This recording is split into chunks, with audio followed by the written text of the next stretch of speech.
When I was around 9 years old, my dad had heart problems. It wasn't anything serious looking back at it now. It was merely heartburn. But as a little girl at the time, the thought was absolutely terrifying. The heart is often seen as the pump to the human body. Without it, there wouldn't be any blood circulating. There would be no oxygen to the brain. And really, we wouldn't be sitting here right now. So that was essentially what got me started in my interest in cardiothoracic surgery. So what is cardiothoracic surgery? Cardiothoracic surgery is the surgery of the organs under the thorax or the chest cavity.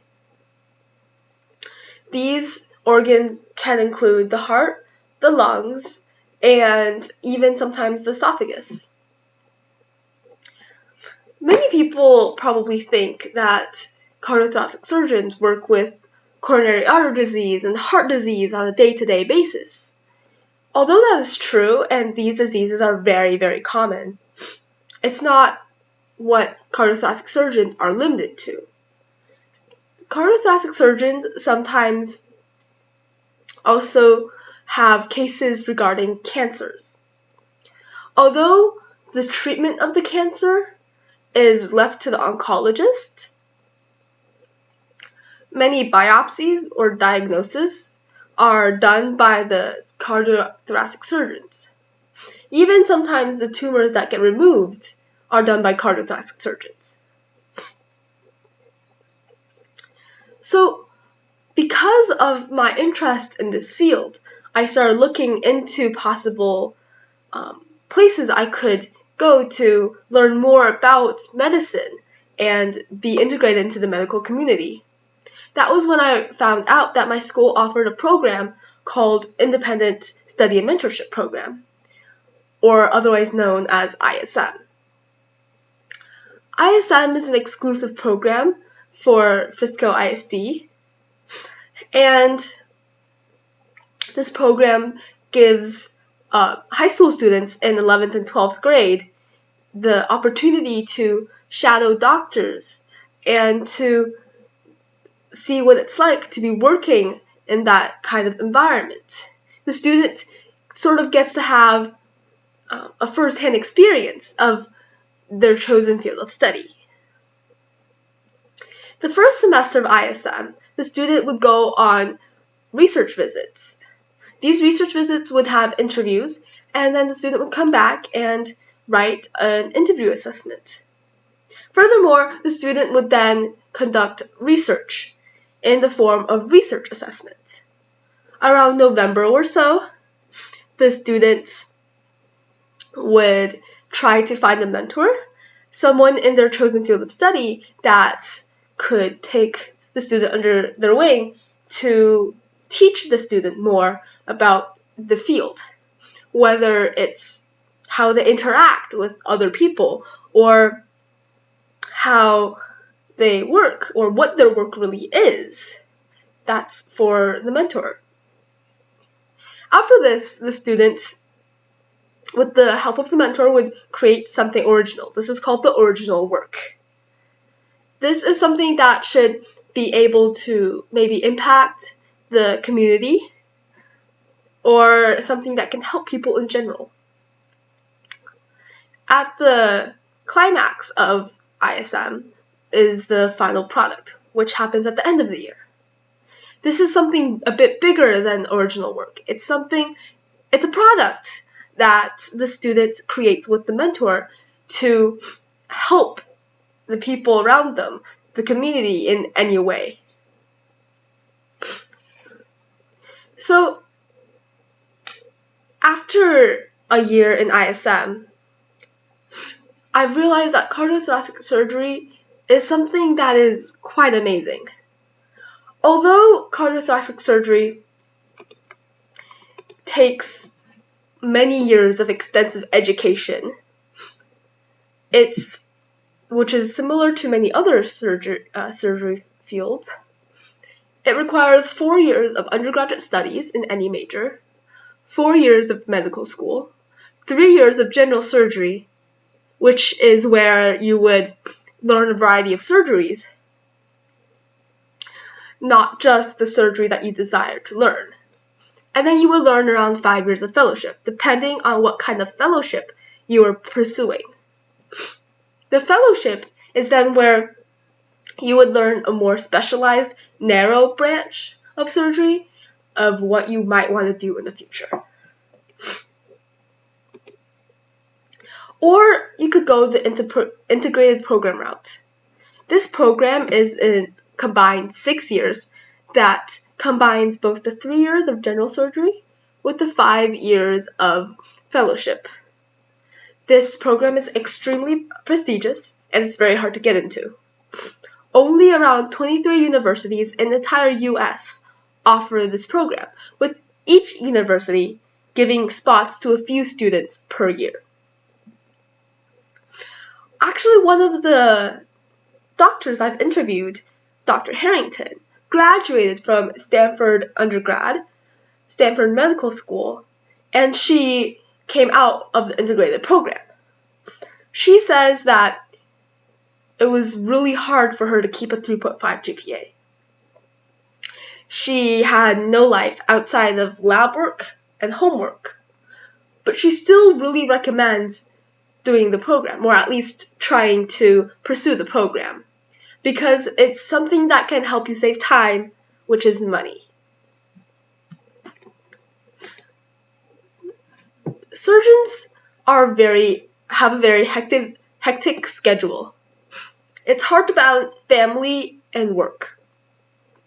If your child comes up to you and asks for help on their homework, but you have a case involving a patient's life or death situation, what would you choose? It's often very hard for the surgeon to be able to fully dedicate themselves to work without having some sort of family problems. So it's a constant struggle. One of the doctors I've interviewed said that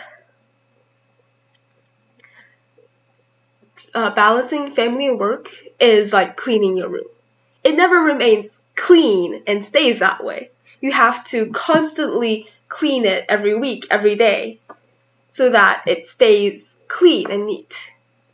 That's how it's like balancing family and work. You have to constantly work at it. It just doesn't get better magically when you're 30, 40, 50. It's a constant struggle. Also, emergency cases do happen. Although it may not happen very often, every single day, every day of the week, but it does happen enough that where it's not a surprise anymore. Doctors do have schedules, and they try to keep to their schedules, but it's hard to keep to a schedule when many factors are not up to you as a doctor, but are up to the patients. Therefore, schedules are sometimes just a general guideline that they try to follow, but it's not something they necessarily have to really stick to. So after all of this, why surgery? Why would I spend so much time and money and so many years of schooling to do something that I may not even have much of a family life in? Why surgery? Well, I really want to help people. I have a fix-it mentality. I want to use my hands to do something nice for people. I want to directly impact their lives. Because once a patient walks in through those doors, they are not healthy. That's why they're at the hospital. There's something wrong with them. And it's up to me as the doctor to do something about it. So that once they walk out of those doors, they will be healthy again. Being a surgeon is a very honorable and admirable job. It is something that I want to contribute to my community and to society as a whole.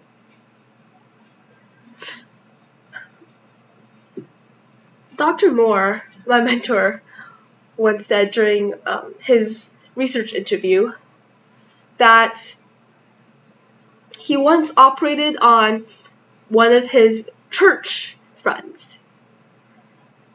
After the operation, his friend would sit in the front pew right in front of him like nothing happened. Like there was no major surgery that he just went through. I feel like helping people regain back their normal lives is something that I would like to do as a career in life. So the surgical team comprises of the surgeon, the physician's assistant, the anesthesiologist, the perfusionist, which is the one who operates the heart-lung machine, the circulating nurse, and the scrub technician. So a few surgeries that I would like to mention include the mitral valve replacement surgery.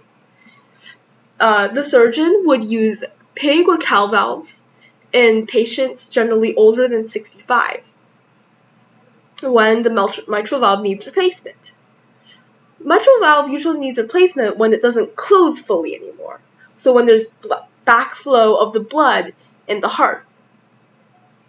Because blood is, of course, supposed to flow one way and not back, it's a very dangerous condition and needs surgery immediately.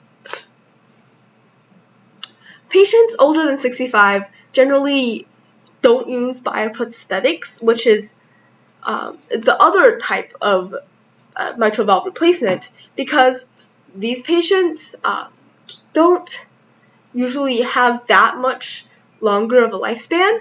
Pig or cow valves can last around 2 decades or 20 years in these patients. So for them, it's a good deal, because if the younger person who uses the bioprosthetic valve, they would need to take blood thinning medications for the rest of their life. But then if you use the pig or cow valve for the older people, then they wouldn't have to do that.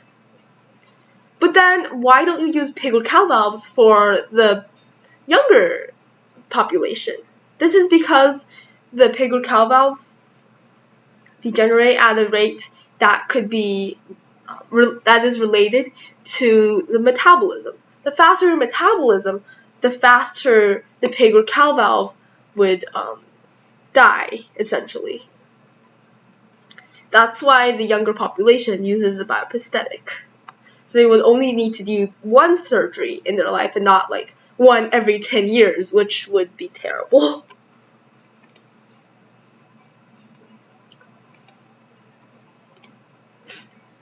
Another surgery I would like to mention is aortic dissection. This is an extremely dangerous disease, with a third of the patients dying within the first 48 hours.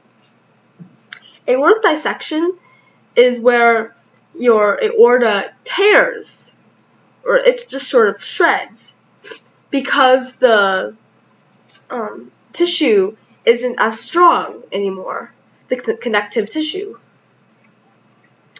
This could stem from Marfan syndrome, which is a genetic disorder that weakens the connective tissue within the body, but then it could also come from other genetics.